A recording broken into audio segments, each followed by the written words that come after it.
దీపావళి సందర్భంగా హరీష్ అకాడమీ అందిస్తోంది అన్ని ఆన్లైన్ కోర్సులపై భారీ discount offers. Group 2, SI, constable, CDPO, JL, DL full course ఏదైనా ₹499 మాత్రమే. ఈ ఆఫర్ అక్టోబర్ 28 నుండి నవంబర్ 5 వరకు మాత్రమే. సులభంగా జాబ్ సాధించే విధంగా లెజెండరీ ఫ్యాకల్టీచే రూపొందించబడిన స్టాండర్డ్ ఆన్లైన్ క్లాసెస్. మరెందుకు ఆలస్యం? వెంటనే హరీష్ అకాడమీ యాప్ ను డౌన్లోడ్ చేసుకోండి, విజయం సాధించండి. Harish the best academy. Phone number 8341116915.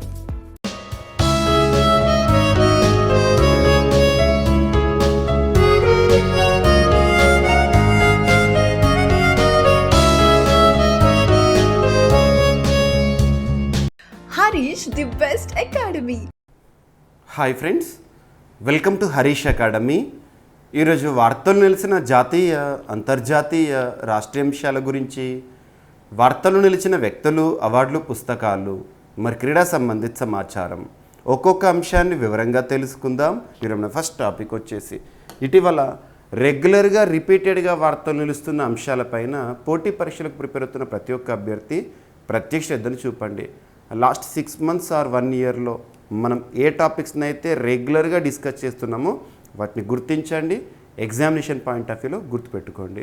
So ఇక్కడ అలాంటి టాపిక్స్ని కనుక పరిశీలిస్తే వార్తలు నిలుస్తున్న సూచీలు, ముఖ్యమైన సంస్థలు విడుదల చేసే నివేదికల గురించి కానీ, రక్షణ రంగ దిగుమతుల గురించి, IITs పైన, జాగ్రఫికల్ ఇండికేషన్ ట్యాగ్స్కి సంబంధించి కానివ్వండి, యునెస్కో రిలేటెడ్ టాపిక్స్ పైన కానివ్వండి, అండ్ సబ్జెక్టు వారీగా వస్తున్న కరెంట్ అప్డేట్స్ ఏవైతే ఉంటాయో వాటిని కానివ్వండి. సో అలాంటి టాపిక్స్లో ఒక టాపిక్ ఇక్కడ మనం జాగ్రఫీ పాయింట్ ఆఫ్ వ్యూలో అర్థం చేసుకోవచ్చు. వార్తలు నిలుస్తున్న అగ్నిపర్వతాలు ఇటీవల తరచూ బద్దలవుతూ చుట్టుపక్కల ప్రాంతాలకి సమస్యాత్మకంగా మారి వార్తలు నిలిచిన mount Merapi volcano. Mount Merapi పేరు గుర్తుంచుకోండి. సో ఇటీవల వార్తలు నిలిచిన మౌంట్ మెరాపీ అగ్నిపర్వతం ఎక్కడ ఉంది అంటారు. So Indonesia. సో ఇండోనేషియాలోని యాక్టివ్ వాల్కెనో నిన్నటి రోజున బద్దలవుతూ మరొకసారి వార్తల్లోకి వచ్చింది. ఇటీవల కాలంలో చాలాసార్లు వార్తలు నిలిచిన అగ్నిపర్వతం కాబట్టి ఎగ్జామినేషన్ పాయింట్ ఆఫ్ వ్యూలో ఫోకస్ చేయండి. సో ఇండోనేషియాలోని ఒక active volcano mount Merapi. Indonesia అనగానే మనకు చాలా అగ్నిపర్వతాల గురించి ఇప్పటికే డిస్కస్ చేసాము.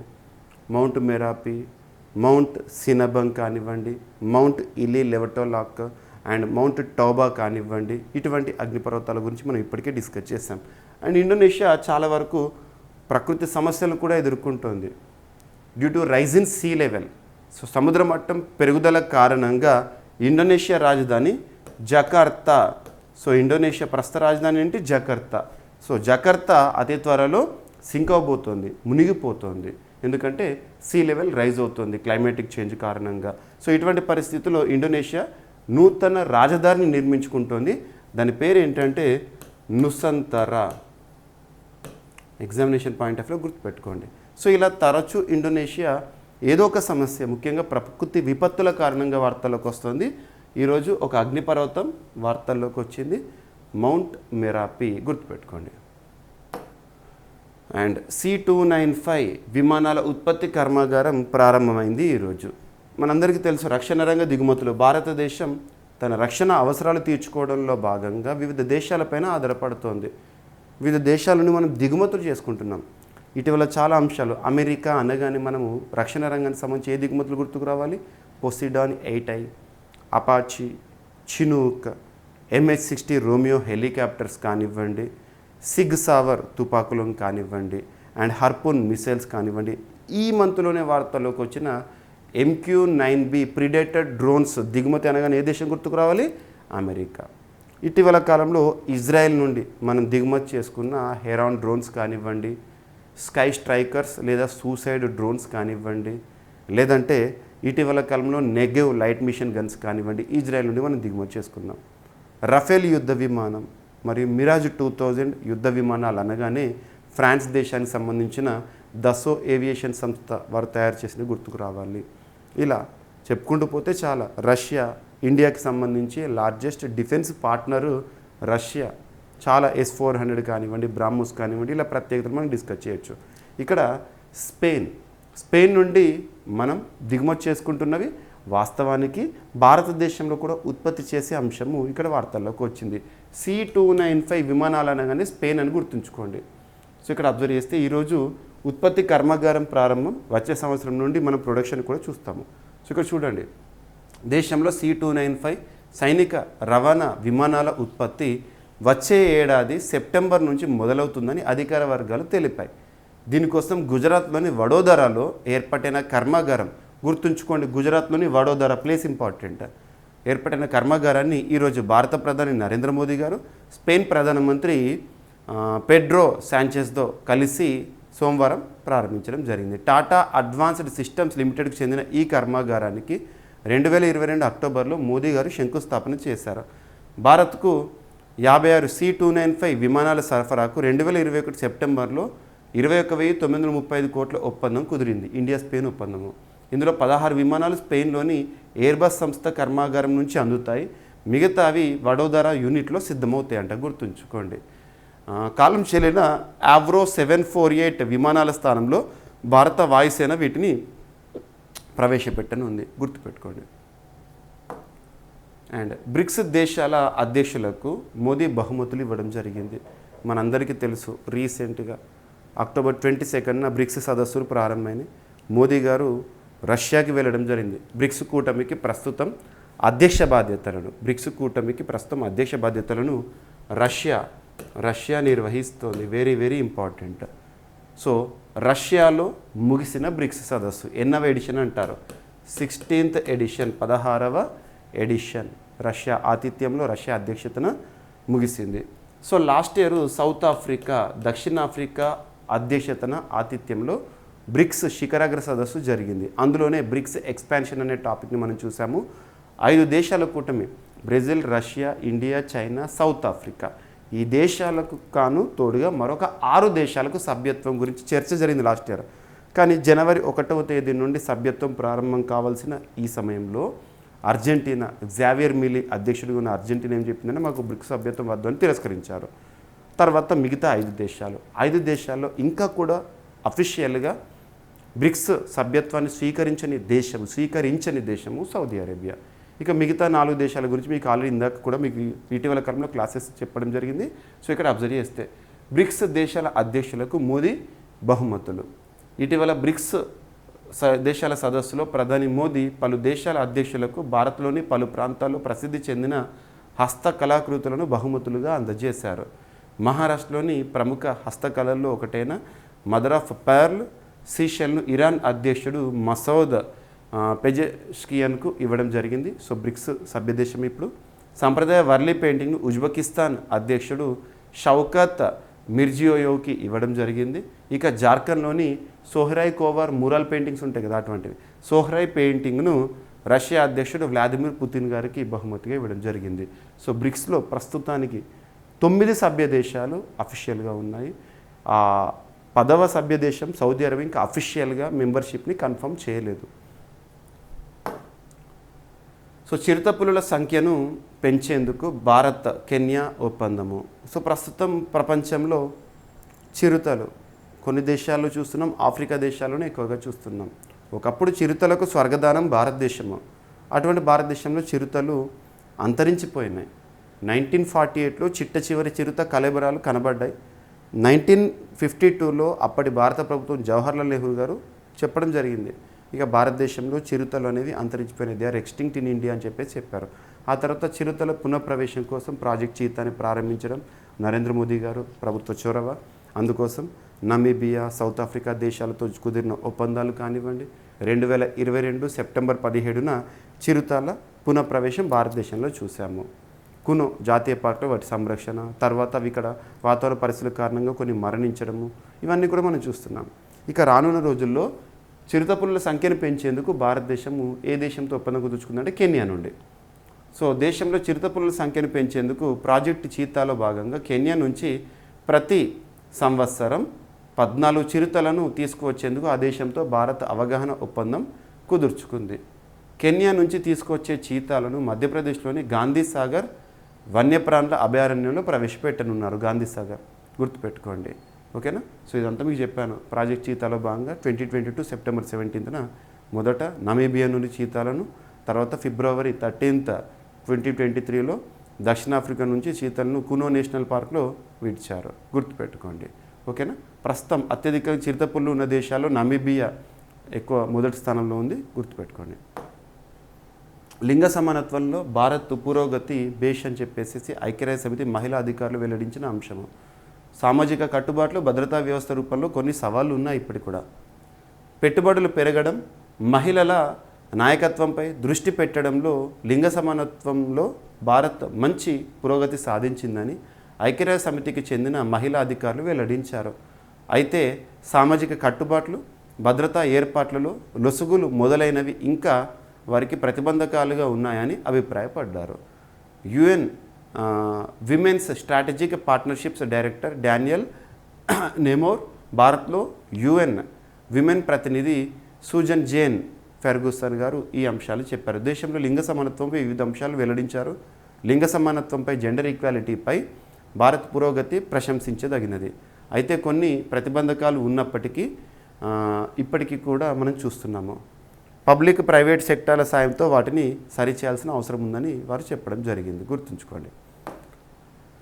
సో 70 సంవత్సరాలు దాటిన సీనియర్ సిటిజన్లకు రేపటి నుంచి ఆయుష్మాన్ భవ, ఆయుష్మాన్ గుర్తుంచుకోండి. ఇటీవలే ఏజ్ పరిమితి అనేది ఎలా పెంచడం జరిగింది, ఇవన్నీ కూడా మనం చూస్తున్నాం. సో లాంఛనంగా ప్రారంభించనున్న ప్రధాని మోదీ గారు ఆర్థిక స్థితిగతులతో నిమిత్తం లేకుండా 70 ఏళ్ళు దాటిన సీనియర్ సిటిజన్లు అందరికీ ఆయుష్మాన్ భారత్ ప్రధానమంత్రి జన ఆరోగ్య యోజన కింద ఆరోగ్య సదుపాయాలు మంగళవారం నుంచి, రేపటి నుంచి అధికారికంగా అందుబాటులోకి రానున్నాయి. ప్రధాని మోదీ గారి చేతుల మీదుగా దీన్ని లాంఛనంగా ప్రారంభించనున్నట్లు అధికారులు చెప్పారు. ఈ పథకం కింద ఎలక్ట్రానిక్ రిజిస్ట్రేషన్ల కోసం రూపొందించి పైలట్ ప్రాజెక్టుగా నడుస్తున్న యూవిన్ పోర్టల్ను కూడా మోదీ గారు ప్రారంభిస్తారంట. దేశవ్యాప్తంగా 6 కోట్ల మంది సీనియర్ సిటిజన్లకు ఈ పథకం ద్వారా లబ్ధి చేకూరుతుందని అంచనా వేస్తున్నారు. ఇక భారత్ ఓన్ స్పేస్ స్టేషన్ నిర్మాణం బై 2035 అనే టాపిక్ని మనం ఇటీవల తరచూస్తున్నాం. Ministry of science and technology Jitendra Singh గారు ఇటీవల వెల్లడించిన అంశం. India will have its own space station, సొంత అంతరిక్ష కేంద్రము ఎప్పటివరకు 2030 వరకు, 2035. మరి దానికి ఏం పేరు పెట్టుకున్నామంటే భారతీయ అంతరిక్ష స్టేషన్, భారతీయ అంతరిక్ష స్టేషన్ BAS. గుర్తుంచుకోండి. ఓకేనా. ఈ అంశాన్ని ఎవరు చెప్పారంటే union minister of state science and టెక్నాలజీకి సంబంధించి ఎవరు జితేంద్ర సింగ్ గారు వెల్లడించిన అంశము. ఓకేనా. సో ఇక్కడ ఈ ఓన్ స్పేస్ స్టేషన్, భారతీయ అంతరిక్ష స్టేషన్ కోసం ముఖ్యమైన ల్యాండ్ మార్క్ ఒప్పందాలు ఏ సంస్థలకు సంబంధించి అంటే Indian space research organisation and department of biotechnology మధ్య కుదిరిన ఒప్పందంలో భాగంగా. అండ్ మన భయమే సైబర్ నేరాలకు బలం. ప్రస్తుతం ప్రపంచం అంతా కూడా సైబర్ దాడులు, సైబర్ క్రైమ్స్ చూస్తున్నాం. ఎందుకంటే మనం ఆన్లైన్ పైన ఆధారపడడం కూడా పెరిగింది. ప్రతి సేవలు కూడా ఆన్లైన్లో పొందుతున్నాము, డిజిటల్ ట్రాన్సాక్షన్స్ ఇవన్నీ చూస్తున్నాం. ఇటువంటి సమయంలో సైబర్ నేరగాళ్ళ దాడులు కూడా పెరిగాయి. దీనికి సంబంధించి మన భయమే సైబర్ నేరాలకు బలమని భారత సైబర్ సెక్యూరిటీ ఏజెన్సీ మార్గదర్శకాలు జారీ చేసింది. బాధితులు హేతుబద్ధంగా ఆలోచించే వ్యవధి ఇవ్వరాదనే సైబర్ నేరగాళ్ళు డిజిటల్ అరెస్ట్, తక్షణం స్పందించకపోతే చట్టపరమైన చర్యలు వంటి మాటలతో భయపెట్టాలని చూస్తారని భారత సైబర్ సెక్యూరిటీ ఏజెన్సీ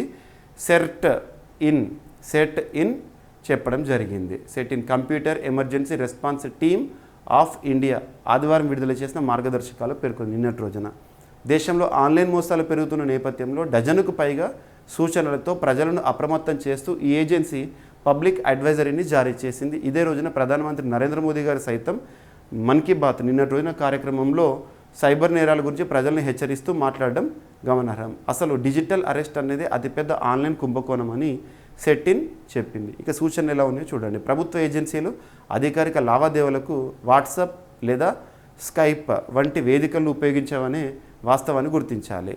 ఎవరైనా ఫోన్ కాల్ లేదా ఈమెయిల్ ద్వారా సంప్రదించి మీ చట్ట వ్యతిరేక కార్యకలాపాలు దరఖాస్తు చేస్తున్నామని చెబితే వెంబెలు పడిపోకుండా అవతలి వ్యక్తితో మాట్లాడి వారి గుర్తింపును ధృవీకరించుకోవాలి.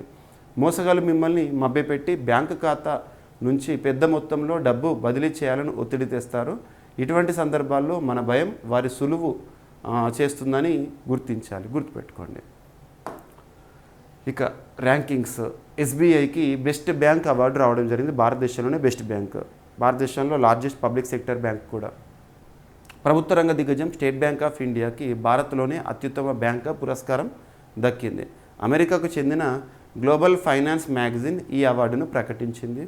వాషింగ్టన్లో అంతర్జాతీయ ద్రవ్యనిధి ప్రపంచ బ్యాంక్ సమావేశాల సందర్భంగా నిర్వహించిన 31st యాన్యువల్ బెస్ట్ బ్యాంక్ అవార్డుల కార్యక్రమంలో ఎస్బీఐ చైర్మన్ ప్రస్తుతం సిఎస్ శెట్టి గారు ఉన్నారు కదా, దీన్ని అందుకోవడం జరిగింది. గుర్తుంచుకోండి.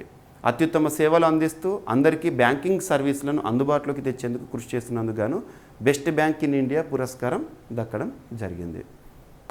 ఇక ఆంధ్రప్రదేశ్ రాష్ట్రానికి సంబంధించి 300 కోట్ల రూపాయలతో 3F ఆయిల్ పామ్ సంస్థ విస్తరణ అనే అంశము. సో రాష్ట్రానికి వస్తున్న పెట్టుబడులపై కానివ్వండి, విస్తరిస్తున్న అంశాల గురించి కానివ్వండి, ప్రత్యేక శ్రద్ధ చూపండి. సో తూర్పుగోదావరి జిల్లాలో 3F ఆయిల్ పామ్ ప్రాసెసింగ్ సంస్థ 300 కోట్ల రూపాయలతో తమ వ్యాపారాన్ని విస్తరించనుంది. ముఖ్యమంత్రి చంద్రబాబు గారు ఎక్స్ వేదికగా ఈ విషయాన్ని వెల్లడించారు. ఆ సంస్థ ఎండి సంజయ్ గోయంకా, డైరెక్టర్ ఆశిష్ గోయంకా చంద్రబాబు గారికి కలిసి ఈ విషయాన్ని వెల్లడించారు. గుర్తుంచుకోండి.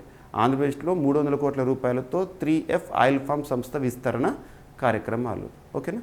సో ఇవి ఫ్రెండ్స్ ఈరోజు వార్తలు నిలిచిన అంశాలు. ఒకసారి ర్యాపిడ్గా చూస్తే, తరచు బద్దలవుతూ చుట్టుపక్కల ప్రాంతాలకు సమస్యగా మారిన ఒక అగ్నిపర్వతం మెరాపి వాల్కనో ఇండోనేషియాకి సంబంధించి.